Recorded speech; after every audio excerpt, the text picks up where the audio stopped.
안녕하세요 여러분, 한입쌤입니다. 오늘은 편견과 오해, 혐오가 어떻게 시작되는지를 미니멀 그룹 패러다임을 통해 알아보겠습니다. 더불어 너와 내가 만든 세상이라는 전시회도 소개해 드릴게요. 이 전시를 보고 오늘 주제를 떠올렸거든요.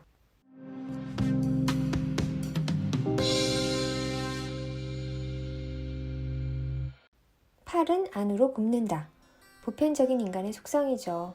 같은 학교 동창에게, 고향 사람에게, 한국 사람끼리 더 잘해주고 싶은 그 마음, 자연스러운 것이죠. 그런데 우리가 더 잘되기를 바라는 이 당연한 마음을 각별히 조심할 필요가 있습니다.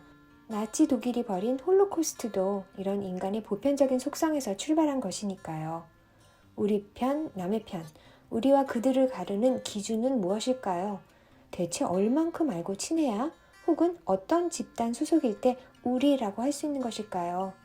이것을 알아보기 위해서 사회심리학자 헨리 타지펠이 실험을 했어요. 그가 고안한 실험 방법을 미니멀 그룹 패러다임이라고 부릅니다. 설마 이런 사소한 기준으로 우리와 그들이 갈릴까? 이렇게 생각했던 너무 점 같은 기준들로 편이 갈리는 것을 보고 타지펠은 깜짝 놀랐습니다. 14살 남자아이들에게 그림을 보여주었어요. 평소에 추상화에 관심이라곤 1도 없던 친구들이죠. 이 두 그림은 폴 클리 그리고 바슬리 칸딘스키가 그린 거야. 어떤 게 더 좋으니? 이런 식으로 12개 그림을 보여주고 어떤 그림을 선호하는지 물은 다음에 너는 클리를 더 좋아하는구나 라고 말해주었어요. 그런데 말이야, 너처럼 클리 그림을 좋아하는 어떤 남자아이가 있어. 이름은 몰라. 클리 74호라고 부르자. 그리고 칸딘스키를 좋아하는 다른 애도 있는데 얘는 칸딘스키 44호라고 불러. 여기 돈이 이만큼 있어. 네가 원하는 대로 이 두 아이에게 나눠주면 돼.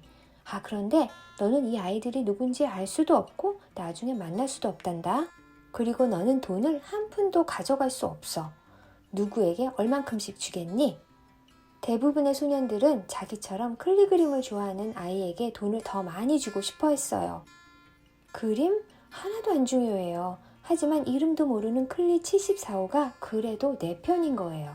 이것을 내 집단 편의 인그룹 페이보리티즘이라고 합니다. 다음 상황에서 아이들은 어떤 선택을 했을까요? 어차피 내가 갖지도 못하는데 두 아이들에게 많이 주면 좋잖아요? 놀랍게도 14살 소년들은 옵션 A를 선택합니다. 왜냐하면 우리가 아닌 그들이 더 많이 받는 꼴은 보기 싫은 거예요. 옵션 B에서 내 편이 19불을 갖는 건 좋지만 쟤네가 25불을 가져가는 건 싫어요. 그래서 차라리 내 편이 고작 7불밖에 받지 못하는 한이 있더라도 쟤네한테는 1불만 주고 싶다는 거죠. 우리가 아닌 그들에게는 불이익을 주고 싶어 합니다. 이것을 외집단 혐오, 아웃그룹 애니모시티라고 해요. 더 황당한 실험을 볼까요? 소년들에게 이런 질문을 했습니다. 이 화면에 점이 몇 개가 있다고 생각하니? 그리고 뭐라고 대답하든 상관없이 무작위로 어떤 애들에게는 너는 실제보다 점이 더 많다고 대답하는구나. 과대 추정자네. 그리고 다른 아이들에게는 너는 실제보다 점이 더 적다고 대답하는구나. 과소 추정자네. 라고 이야기해줘요. 이것도 우리와 그들을 구분짓는 기준이 될까요? 네, 그랬어요. 과대 추정하네 이런 말을 들은 아이들은 자기와 같은 과대 추정자에게 돈을 더 많이 줬습니다. 아니 점이 몇 개라고 생각하든 이게 뭔 상관입니까? 이런 말도 안 되는 기준으로 우리는 내 집단과 외 집단을 가릅니다. 순진한 14살 아이들조차도요. 헨리 타지펠은 폴란드 출신 유태인 사회심리학자예요. 나치 홀로코스트로 가족을 모두 잃었어요. 본인도 간신히 살아남았죠. 2차 세계대전을 거치면서 독일 나치가 자행한 잔혹한 행위들을 목격한 이 세상 모든 사람들이 독일인에 대해서 아주 부정적인 인식을 갖게 되었어요. 원래 타고나기를 흉악한 사람들이야. 이기적이고 폭력적인 민족이지. 하지만 정작 피해자인 타지펠의 생각은 달랐습니다. 아니야, 독일 사람들이 더 악하게 태어난 게 아니야. 사람은 누구나 아주 사소한 기준으로 순식간에 우리와 그들을 구분짓고 편애하고 차별하지. 홀로코스트는 이런 인간 속성의 매우 극단적인 사례일 뿐이야. 편가르는 우리의 경향성은 수많은 미니멀 그룹 패러다임 연구에서 밝혀진 사실입니다.